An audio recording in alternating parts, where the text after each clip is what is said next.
নিপা, হুম, আজ আমরা কি শিখবো বলো তো? আজ আমরা শিখবো টেন্স। টেন্স কাকে বলে? টেন্স কত প্রকার ও কি কি? কোনো কার্য সম্পাদনের সময় বা কালকে টেন্স বলে। টেন্স প্রধানত তিন প্রকার, যথা the present tense, the past tense, the future tense. Tense কাকে বলে? কোনো কার্য সম্পাদনের সময় বা কালকে টেন্স বলে। টেন্স প্রধানত তিন প্রকার, যথা the present tense, the past tense, the future tense.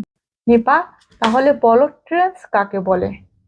কোনো কার্য সম্পাদনের সময় বা কালকে টেন্স বলে। টেন্স কত প্রকার? টেন্স তিন প্রকার, যথা the present tense, the past tense, the future tense. Present tense কাকে বলে? উদাহরণ দাও। প্রেজেন্ট টেন্স কাকে বলে? উদাহরণ দাও। ভার্বের কার্য যখন বর্তমান সময়কে নির্দেশ করে তখন তাকে প্রেজেন্ট টেন্স বলে। যেমন, সে একটি গান গায়। এই গান গাওয়াটা কোন সময়কে নির্দেশ করছে? এই গান গাওয়াটা বর্তমান সময়কে নির্দেশ করছে। এখানে সাবজেক্ট কোনটা? সে। ভার্ব কোনটা? গায়। আর অবজেক্ট কোনটা? একটি গান, হি। গাওয়ার ইংলিশ কি? Singh. He third person singular জন্য ভার্বের সাথে একটা এস যোগ হয়েছে। আর অবজেক্টটা কি? একটি গান। এটা ইংলিশ কি? A song. He sings a song. সে একটি গান গায়। তাহলে বলো প্রেজেন্ট টেন্স কাকে বলে? ভার্বের কাজ যখন বর্তমান সময়কে নির্দেশ করে তখন তাকে প্রেজেন্ট টেন্স বলে। যেমন, যেমন সে একটি গান গায়, হি সিংস এ সং। সিং এর সাথে কেন এস যোগ হয়েছে? হি থার্ড পারসন, এজন্য এই ভার্বের সাথে এস যোগ হয়েছে। গান গাওয়াটা কোন সময়কে নির্দেশ করেছে? বর্তমান সময়কে নির্দেশ করেছে। পাস্ট টেন্স কাকে বলে? উদাহরণ দাও। ভার্বের কার্য যখন অতীত সময়কে নির্দেশ করে তখন তাকে পাস্ট টেন্স বলে। যেমন, সে একটি গান গেয়েছিল। এই গান গাওয়াটাকে অতীত সময়কে নির্দেশ করেছে, কারণ সে একটি গান গেয়েছিল।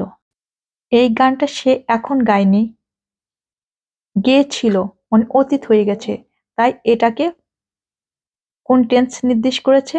পাস্ট টেন্সকে নির্দেশ করেছে। সাবজেক্ট সে, সের ইংলিশ হি।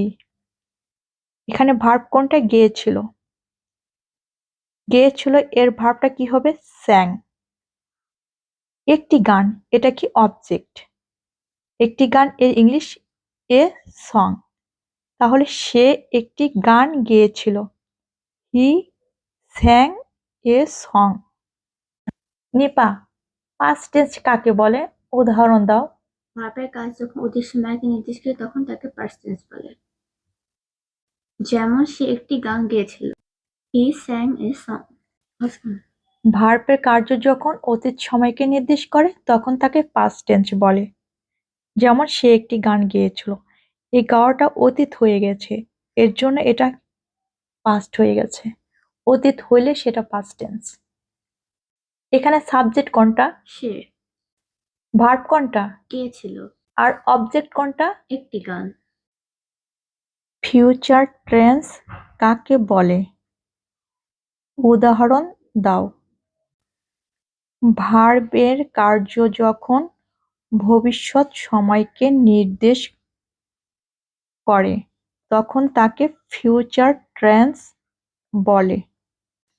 যেমন সে একটি গান গাইবে, সে কিন্তু এখনো গানটি গায়নি, গাইবে, এটা ভবিষ্যতের কথা, এই জন্য এটা কোন টেন্স হয়েছে? ফিউচার টেন্স হয়েছে। সাবজেক্ট সে, গাইবে ভার্ব, একটি গান এটা অবজেক্ট। ফিউচার টেন্স হলে তার সাহায্যকারী ভার্ব কি? শ্যাল বা will. Say subject, is the subject. সে ইংলিশটা হি, এখানে শিউ দেয়া যায়, হিউ দেয়া যায়, আমি এখানে হি দিয়েছি। আর সাহায্যকারী ভার্ব কি বসবে? Will. He third person singular, এর জন্য সাহায্যকারী ভার্বটা দিয়েছি উইল। গাইবে ভার্ব, ভার্বের প্রেজেন্ট ফর্ম বসবে, সিংটা প্রেজেন্ট ফর্ম, এখানে আমি সিংটা ভার্বের প্রেজেন্ট ফর্ম দিয়েছি। একটি গান, এটা অবজেক্ট, এর ইংলিশটা হবে এ সং।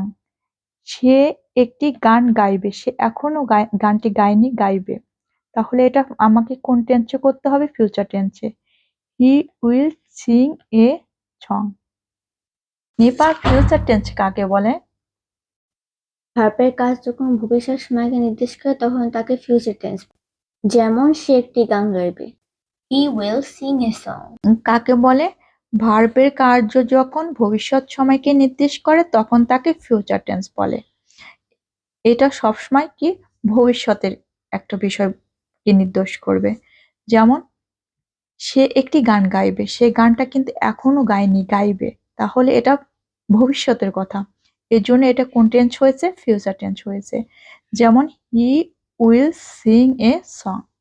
আল্লাহ হাফেজ।